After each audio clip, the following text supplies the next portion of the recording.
All right, let's get right into it. Welcome to today's Explainer. We are breaking down an absolutely wild 2-2 World Cup draw between the Islamic Republic of Iran and New Zealand. Now look, if you just glanced at the box score, you might think, oh, a 2-2 draw. Pretty standard stuff, right? But you'd be entirely wrong. This matchup in Los Angeles was a literal masterclass in momentum shifts, clashing styles, and high-stakes transitions. Today, we're not just watching the highlight reel. We are zeroing in entirely on the tactical plays that completely defined this match. And to really grasp the sheer intensity of this game, we gotta talk about the number 16. That is how many years New Zealand waited to get back onto this World Cup stage. Just imagine the anticipation building up. They haven't been here since 2010. That instantly skyrockets the stakes because you've got this Iranian side making their fourth consecutive appearance, totally brimming with experience, going up against a New Zealand squad that is absolutely starving to prove they belong back on global football's biggest stage. So here is our tactical playbook for this explainer. We are looking at 4 key areas: the ferocious opening pace, forward impact in the final third, clashing defensive setups, and finally, those wild transitions and momentum shifts. Starting things off with part 1, setting the ferocious pace. The broadcasters honestly hit the nail on the head right away, noting that what has been really noticeable at this World Cup already is the ferocious pace that the games have been played at. And wow, from literally the first second in that packed LA stadium, you were just swept up in the adrenaline. Both teams came out absolutely swinging. This extreme tempo immediately put both goalkeepers to the test.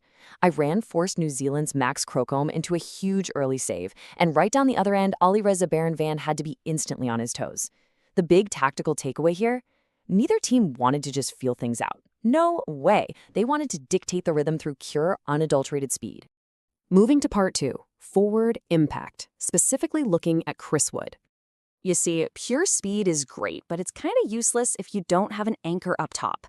A really crucial concept here is hold-up play. For those who might just watch casually, being a striker isn't always about sprinting past guys and smashing the ball. Good hold-up play means receiving the ball under crazy physical pressure, shielding it from the defense, and having the vision to actually wait for your midfield to catch up. Chris Wood, who is playing in his second World Cup, and keep in mind he was only 18 back in 2010, is an absolute veteran at this. Amidst all that chaotic pace we just talked about, Wood was the calming, structural anchor for New Zealand's entire attack. Just listen to the broadcaster's call during the build-up to the opening goal. It perfectly captures his influence. The ball comes flying into him under heavy coverage, and instead of panicking, he takes it beautifully on the chest, doesn't rush, takes his time. Lovely little 1-2. I mean, that right there, that is the absolute essence of world-class forward impact. Let's actually break down the micro-narrative of that critical 7th-minute goal to see exactly why this works. So Wood receives the ball in the final third, with Iranian defenders literally swarming him. Instead of a panicked first touch, he controls it beautifully on his chest. And here's the crucial part. He shows patience. He doesn't rush. He lets the play develop. By holding onto that ball, he sucks the defenders in, creates this little pocket of space, and then executes a flawless 1-2 pass to Elijah Just, who just buries it. It's a literal tactical masterclass in how a veteran forward slows the game down in his head while everyone else on the pitch is going 100 miles an hour.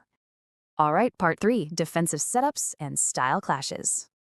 Conceding that early goal basically kicked a hornet's nest, and Iran for sure was not about to just sit back. We ended up seeing 2 entirely different footballing philosophies going head-to-head here. On one side, you have New Zealand. They were relying on very structured patterns of play. When they strung these patterns together, keeping their shape and moving the ball methodically, it looked terrific. But then you have Iran. Their tactical response was a complete 180. They went incredibly direct. They used these stretching passes, constantly looking to play a good ball between the lines. They weren't even trying to win the possession battle. They were literally trying to pierce straight through New Zealand's defensive structure. And you know what? That direct, line-breaking style from Iran really started taking its toll. New Zealand's highly organized patterns were getting tested over and over by these dangerous passes, which eventually forced the Kiwis into what can only be called desperate defending. They were just scrambling, trying desperately to plug the gaps that Iran's passing was ripping wide open.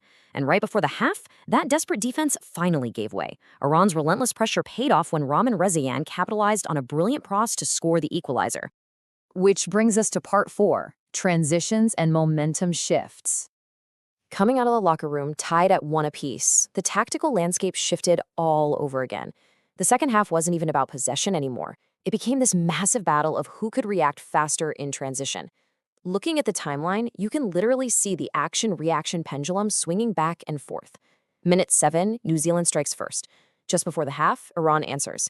Second half, New Zealand pushes through and grabs the lead again. But Iran, showing just unbelievable tactical resilience, adjusts their transition game and fights back to equalize a second time for a 2-2 draw. New Zealand led twice, but Iran refused to break, totally adapting their setup to claw right back into it every single time.